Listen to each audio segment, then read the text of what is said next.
नमस्कार, स्वागत है आपका हमारे खास कार्यक्रम में। मैं हूं आपके साथ हिमानी और आज कार्यक्रम में बात होगी पड़ोसी मुल्क पाकिस्तान की, जहां केवल एक रोटी मांगने पर गोलियों की बौछार हो जाती है। दरअसल पाकिस्तान एक ऐसा मुल्क जो कभी कश्मीर के नाम पर दुनिया को भाषण देता है, आज उसी के कब्जे वाले कश्मीर में उसके खिलाफ बगावत की आग भड़क उठी है। मुजफ्फराबाद की सड़कों पर इस वक्त गुस्सा है, रावलकोट की गलियों में नाराजगी है। कोटली हो, भिंबर हो, पालंदरी हो या सुननौती हो, वहां हजारों लोग सड़कों पर उतरे हुए और ये लोग किसी बाहरी ताकत के खिलाफ नहीं बल्कि पाकिस्तान की हुकूमत और उसकी फौज के खिलाफ खड़े होकर अपनी आवाज बुलंद कर रहे हैं। वो फौज जो खुद को कश्मीर का सबसे बड़ा हमदर्द बताती रही और आज उसी फौज पर अपने ही लोगों पर आंसू गैस छोड़ने, पैलेट गन चलाने और गोलियां दागने के बड़े आरोप लगे हैं। सवाल है कि आखिर ऐसा क्या हुआ कि पाकिस्तान अधिकृत कश्मीर यानी कि पीओके की जनता सड़कों पर उतर आई है।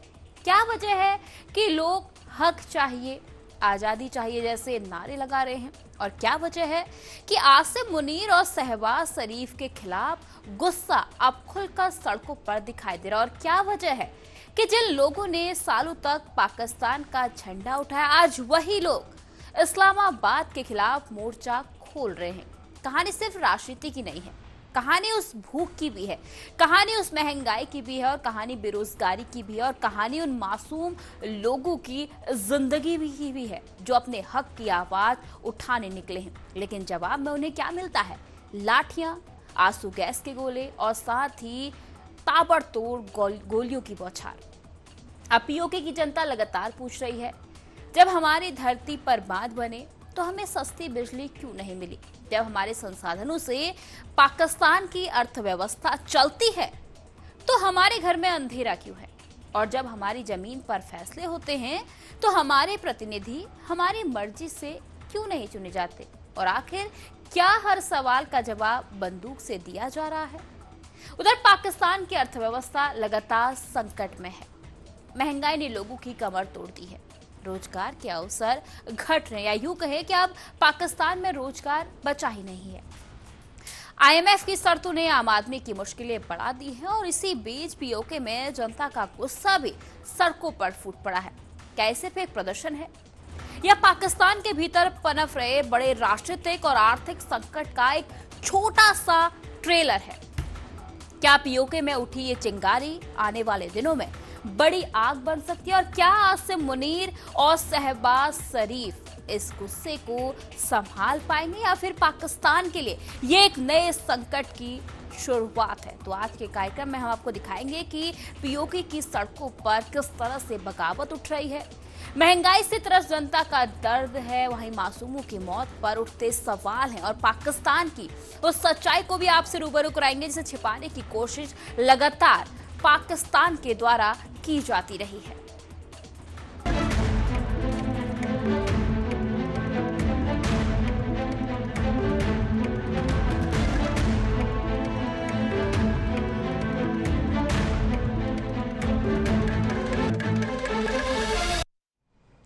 अब पाकिस्तान की सड़कों पर उमड़ा जनसैलाब सिर्फ नारों की भीड़ नहीं रह गया, ये उस दर्द की आवाज भी है जिसे सालों से दबाया जाता रहा है। ये उन लोगों का गुस्सा है जिनकी धरती से बिजली पैदा हुई लेकिन जिनके घरों में अभी भी अंधेरा है। ये उन परिवारों की लड़ाई है जो अपने ही संसाधनों पर हक मांग रहे हैं और उनको बदले में गोलियां मिलती है। और यही वजह है कि आज मुजफ्फराबाद से रावलकोट तक एक ही सवाल गूंज रहा है कि आखिर कब तक इस तरह के चीजों से जो पाकिस्तान की आवाम है उसे जूझना पड़ेगा।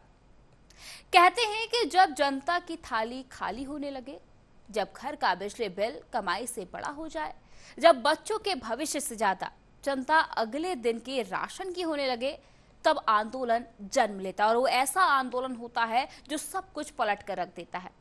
पीओके में आज जो कुछ दिखाई दे रहा है उसकी जड़ें भी इसी आर्थिक और सामाजिक संकट में छिपी हुई हैं। यह आंदोलन सिर्फ राजनीति का आंदोलन नहीं है बल्कि रोजमर्रा की जिंदगी से जुड़े संघर्ष का एक बहुत बड़ा आंदोलन बन चुका है। लोगों की मांग है कि उन्हें उनके संसाधनों पर उनका अधिकार मिले, उन्हें सस्ती बिजली मिले, राशन पर राहत मिले, महंगाई से राहत मिले और साथ ही सबसे अहम उनकी आवाज को राजनीतिक व्यवस्था में सम्मान मिले।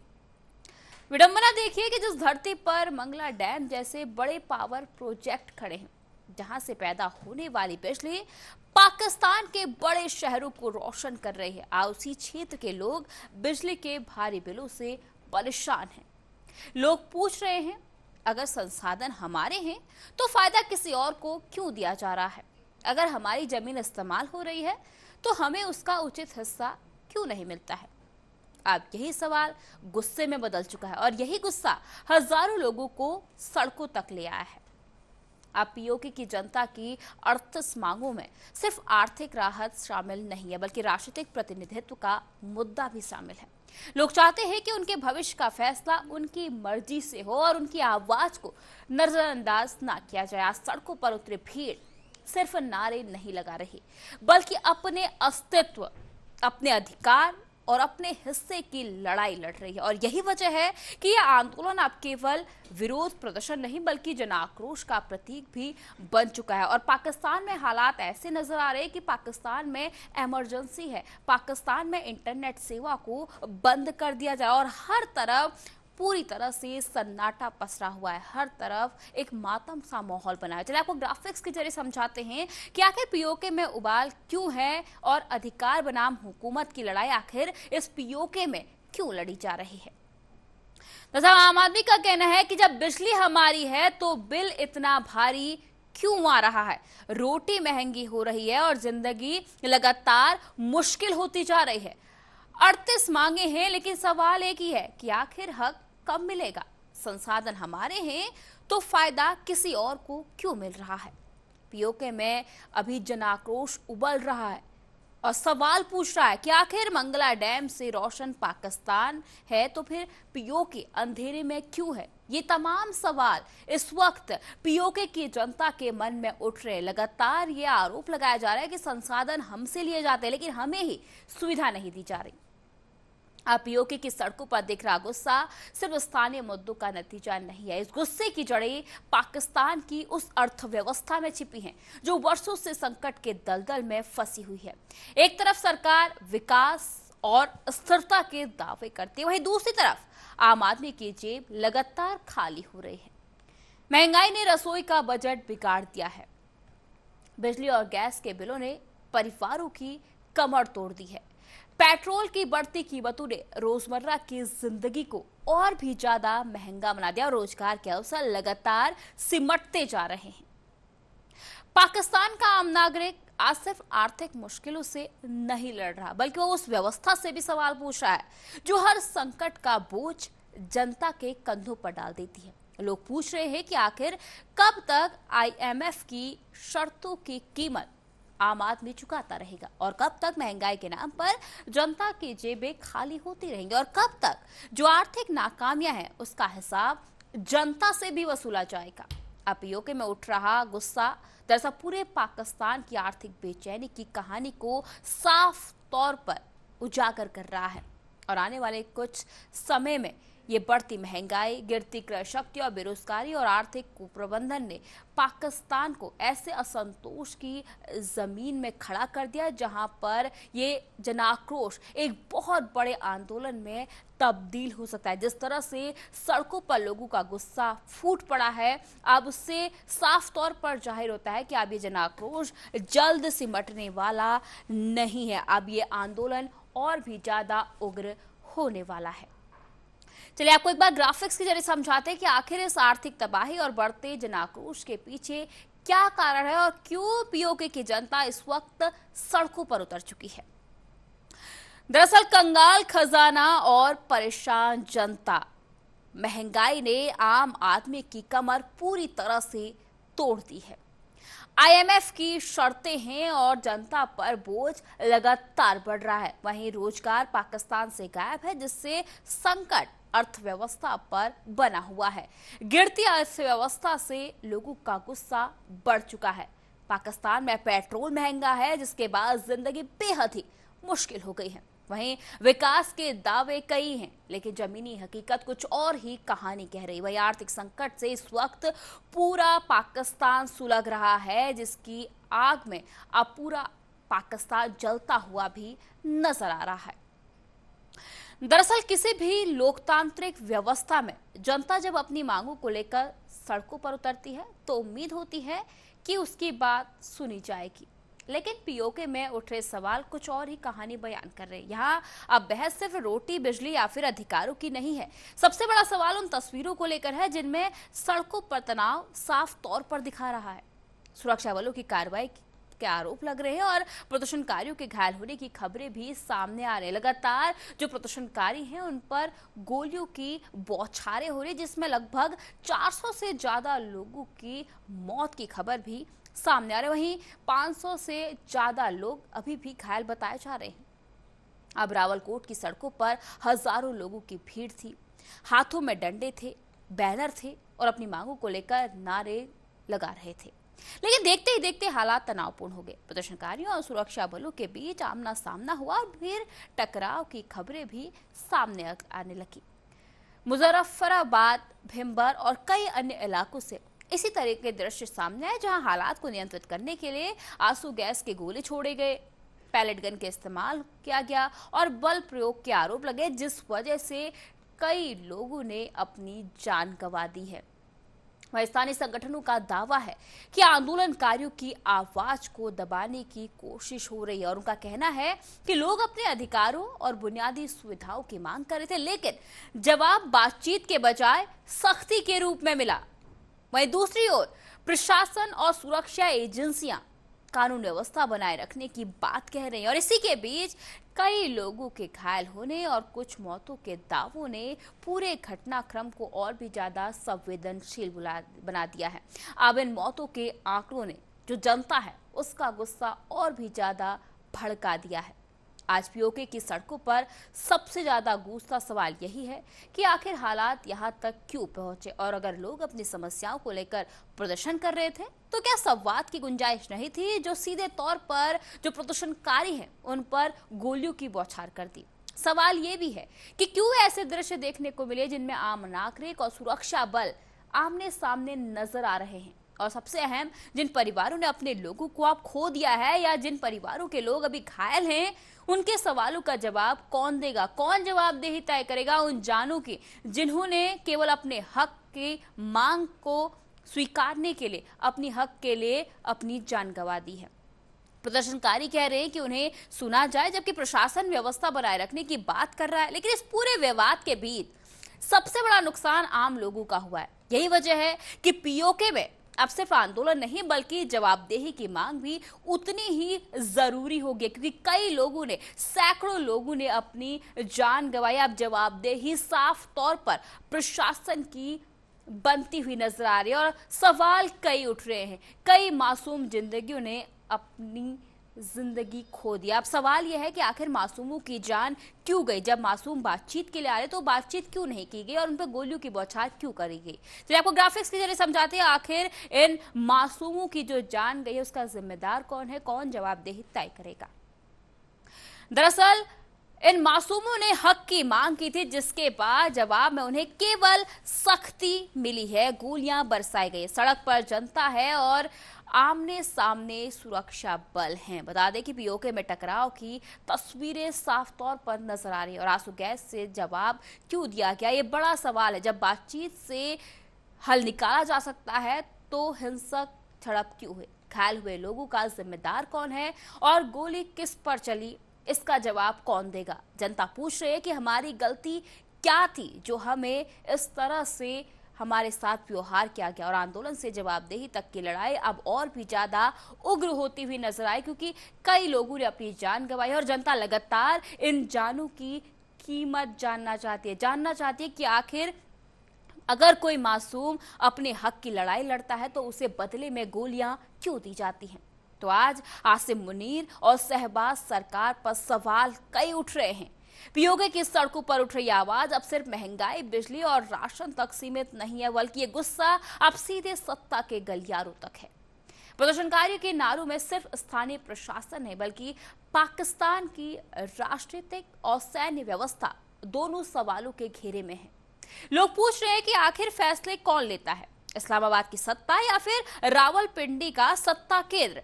क्यों बार बार जनता की मांगों के बजाय ताकत का प्रदर्शन दिखाई देता है और क्यों हर संकट का बोझ आम लोगों के कंधों पर डाल दिया जाता है? पीओके की सड़कों पर आज जो नारे सुनाई दे रहे हैं वे सिर्फ नाराजगी नहीं है बल्कि उस अविश्वास की कहानी भी है जो वर्षों से जमा हुआ है। पाकिस्तान अधिकृत कश्मीर में जारी आंदोलन अब एक बड़े राजनीतिक सवाल में भी बदलता हुआ दिखाई दे रहा है। सड़कों पर उतरे लोगों का गुस्सा केवल आर्थिक समस्याओं तक सीमित नहीं है बल्कि वो सत्ता के प्रति बढ़ते अविश्वास को भी दर्शा रहा है। प्रदर्शनकारियों का आरोप है कि उनके जीवन से जुड़े महत्वपूर्ण फैसले दूर बैठकर लिए जाते जबकि उन फैसलों का सीधा असर पीओके की जनता को भुगतना पड़ता है। कई स्थानीय संगठनों और आंदोलनकारी समूहों का कहना है कि जनता लगातार अपनी समस्याओं को उठा रही है लेकिन उनकी बातों को गंभीरता से सुनने के बजाय सख्ती और दबाव की रीति अपनाई जाती है। और यही कारण है कि आंदोलन के दौरान लगाए जा रहे नारों में पाकिस्तान की सरकार और सैन्य प्रतिष्ठान दोनों को निशाना बनाया जा रहा है। प्रदर्शनकारियों का मानना है कि यदि जनता की आर्थिक परेशानियों, राजनीतिक मांगों और स्थानीय अधिकारों से जुड़े मुद्दों पर समय रहते संवाद होता तो हालात यहां तक नहीं पहुंचते। लेकिन अब लोगों के भीतर ये भावना मजबूत होती जा रही है कि उनकी समस्याओं का समाधान करने के बजाय उन्हें लगातार नजरअंदाज किया जा रहा है। और शायद यही वजह है कि पीओके की सड़कों पर दिखाई दे रहा यह आंदोलन केवल विरोध प्रदर्शन नहीं बल्कि सत्ता के प्रति बढ़ते अविश्वास का प्रतीक भी बन चुका है। और यही अविश्वास आज पाकिस्तान की राजनीतिक और प्रशासनिक व्यवस्था के सामने सबसे बड़ी चुनौती बनकर खड़ा होता हुआ दिखाई दे रहा है। और लगातार कई सवाल भी इस वक्त उठते हुए नजर आ रहे हैं। दरअसल पीओके में चल रही इस आंदोलन की एक और परत निकलकर सामने आ रही है। ये यूं परत कहें कि ये अपने जो मूलभूत सुविधाएं हैं, मूलभूत जो हक है, उनसे ऊपर उठकर भी एक और परत अब इस आंदोलन में साफ तौर पर नजर आ रही है। एक ऐसा मुद्दा जो सीधे सत्ता, प्रतिनिधित्व और राजनीतिक नियंत्रण से जुड़ा हुआ है, उसका प्रति गुस्सा भी अब सड़कों पर है। सवाल सिर्फ रोटी, बिजली या फिर महंगाई का नहीं है, सवाल ये भी है कि आखिर जनता की आवाज विधानसभा तक पहुंचती कैसे है और क्या वास्तव में पीओके की राजनीति पर फैसला पीओके के लोग ही करते हैं। और यही वह विवाद है जिसने वर्षों से स्थानीय राजनीति को उलझा कर रखा हुआ है। आज सड़कों पर उतरे प्रदर्शनकारी पूछ रहे हैं कि जो लोग पीओके में रहते ही नहीं हैं, क्या उन्हें यहाँ की राजनीति तय करने का अधिकार होना चाहिए? क्या बाहर बैठकर लिए गए राजनीतिक फैसले स्थानीय जनता की आकांक्षाओं का प्रतिनिधित्व कर सकते हैं? और क्या यही व्यवस्था आज जनता के गुस्से की सबसे बड़ी वजह बनती जा रही है? दरअसल पीओके की राजनीति में 12 आरक्षित शरणार्थी सीटों का मुद्दा लंबे समय से विवाद का केंद्र रहा है। आंदोलन में शामिल कई संगठनों और स्थानीय लोगों का कहना है कि यह केवल सीटों की संख्या का मामला नहीं है बल्कि राजनीतिक प्रतिनिधित्व और लोकतांत्रिक अधिकारों से जुड़ा सवाल भी है। उनका तर्क है कि विधानसभा में मौजूद इन सीटों का प्रभाव सरकार बनाने और सत्ता के समीकरण तय करने में महत्वपूर्ण भूमिका निभाता है। प्रदर्शनकारियों का कहना है कि जिन लोगों का स्थायी निवास पीओके में नहीं है, उनके जरिए स्थानीय जनता के भविष्य से जुड़े फैसलों को प्रभावित किया जाता है। और यही कारण है कि इस व्यवस्था को लेकर असंतोष लगातार बढ़ता जा रहा है। लोगों का मानना है कि राजनीतिक ढांचे में स्थानीय आबादी की वास्तविक भागीदारी सुनिश्चित होनी चाहिए और सत्ता के फैसलों में उनकी आवाज को अधिक महत्व मिलना चाहिए। वहीं दूसरी तरफ आलोचकों का भी आरोप है कि इन सीटों के कारण जो राजनीतिक संतुलन है वे काफी हद तक प्रभावित हो रहा है और कई बार सत्ता का गणित स्थानीय जनभावनाओं से अलग दिशा में चला जाता है।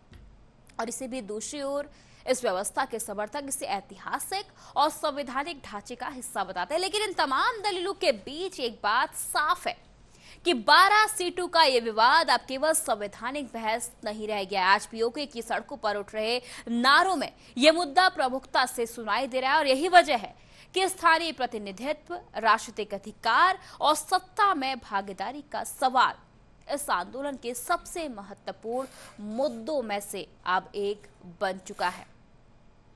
पीओके में हालात लगातार विस्फोटक हो रहे हैं।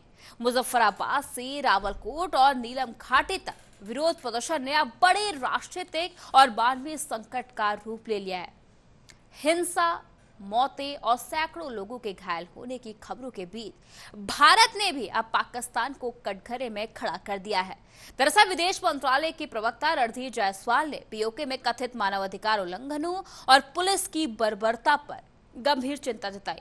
वहीं दूसरी ओर मानवाधिकार कार्यकर्ताओं का दावा है कि कई इलाकों में इंटरनेट और मोबाइल नेटवर्क बाधित कर दिए गए, जिससे हालात की सही तस्वीर दुनिया तक नहीं पहुंच रही। प्रदर्शनकारी आरोप लगा रहे कि उनकी आवाज दबाने की कोशिश हो रही है, और जबकि पाकिस्तान पर अपनी विफलताओं से ध्यान भटकाने के आरोप लग रहे हैं। और सबसे बड़ा सवाल अब ये है कि क्या पीओके में उठी ये बगावत सिर्फ एक स्थानीय आंदोलन है या फिर पाकिस्तान के खिलाफ बढ़ते जनाक्रोश का बड़ा संकेत है, और क्या बढ़ता दमन और हालात को विस्फोटक बना देगा? क्योंकि आप जिस तरह से भारत की प्रतिक्रिया सामने आई है उसने भी कई सवाल खड़े कर दिए। चलिए आपको एक बार भारत की प्रतिक्रिया दिखा देते हैं। As also other related issues, we continue to see in this context a pattern of fake news and videos emanating from Pakistan. It is a desperate attempt by Pakistan to cover up its own failings and deflect attention away from its human rights abuses. There are reports of police brutality, which you would have seen. There are several reports in Pakistan occupied Kashmir, in which several people have been killed. There are several more who have been injured. We hope the international community will hold Pakistan accountable for its misdeeds and its abuses.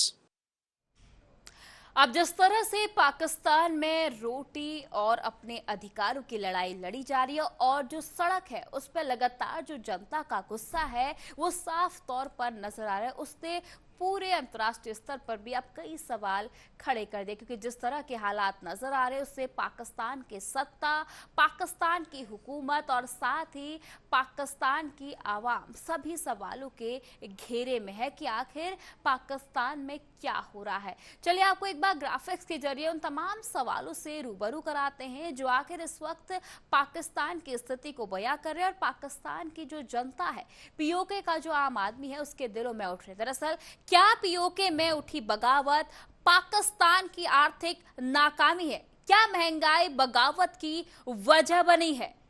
क्या प्रदर्शनकारियों पर बल प्रयोग क्यों किया गया? एक बड़ा सवाल है। वही मुनीर शहबाज पर आखिर इतना गुस्सा जनता के मन में क्यों है? ये भी बड़ा सवाल है। वही सैकड़ों लोगों की मौत का जिम्मेदार कौन है? कौन जवाबदेही देगा? और क्या जायज मांगों के बदले आप केवल गोलियां मिलेंगी? क्या अपने हक के लिए लड़ाई लड़ना मतलब गोलियों का सामना करना है? दरअसल मुजफ्फराबाद की सड़कों से लेकर रावलकोट के चौराहे तक, कोटली से भिम्बर, पालंदरी से सुधनोती तक आज एक ही सवाल गूंज रहा है कि क्या जनता की आवाज को हमेशा के लिए दबाया जा सकता है? क्या पीओके में शुरू हुआ एक आंदोलन अब सिर्फ बिजली, आटा और राशन की मांग तक सीमित रहेगा या और आगे बढ़ने वाला? और यह आंदोलन उस गुस्से की अभिव्यक्ति बन चुका है जो वर्षों से लोगों के भीतर जमा होता रहा है। पाकिस्तान में महंगाई बढ़ी, रोजगार के अवसर घटे, बिजली के बिल बढ़े और लोगों को लगने लगा कि उनकी बात सुनने वाला कोई नहीं है, क्योंकि किसी भी तरह का आश्वासन कहें, प्रतिक्रिया कहें या किसी भी तरह के संतोषजनक जवाब कहें, वो आवाम को नहीं मिला।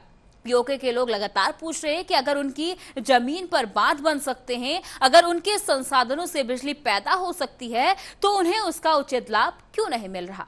वे सवाल उठा रहे हैं कि उनकी विधानसभा में प्रतिनिधित्व को लेकर विवाद क्यों है, और सबसे बड़ा सवाल, जब वे अपनी मांगों को लेकर सड़कों पर उतरे तो हालात टकराव तक क्यों पहुंचे? क्या हालात टकराव पर इसलिए पहुंचे क्योंकि जो आवाम है उसको अपना हक मांगने का अधिकार अब नहीं रह गया है?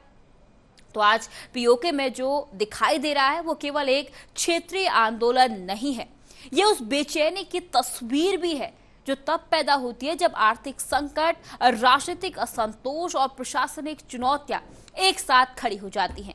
जब जनता को लगता है कि उसकी समस्याएं बढ़ रही हैं और समाधान दूर दूर तक नजर नहीं आ रहा, तब विरोध की आवाजें तेज होने लगती हैं। अब इसी बीच आलोचकों का कहना है कि पाकिस्तान की अर्थव्यवस्था लंबे समय से दबाव में है।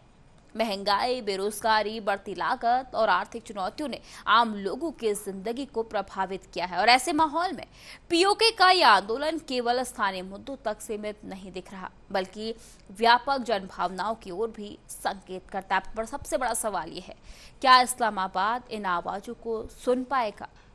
क्या राजनीतिक संवाद का रास्ता निकल पाएगा? और क्या जनता की आर्थिक और राजनीतिक मांगों पर गंभीरता से विचार होगा, या फिर टकराव और अविश्वास की ये खाई और भी ज्यादा गहरी हो जाएगी? क्योंकि इतिहास गवाह है, जब जनता रोटी, रोजगार और बिजली और साथ ही अधिकारों के सवाल लेकर सड़कों पर उतरती है तो वो सिर्फ नाराजगी नहीं जताती, वो पूरी व्यवस्था से जवाब भी मांगती है। और आज पीओके की सड़कों पर भी वही सवाल खड़ा है कि क्या सत्ता जनता की आवाज सुनेगी या जनता की आवाज और बुलंद होगी?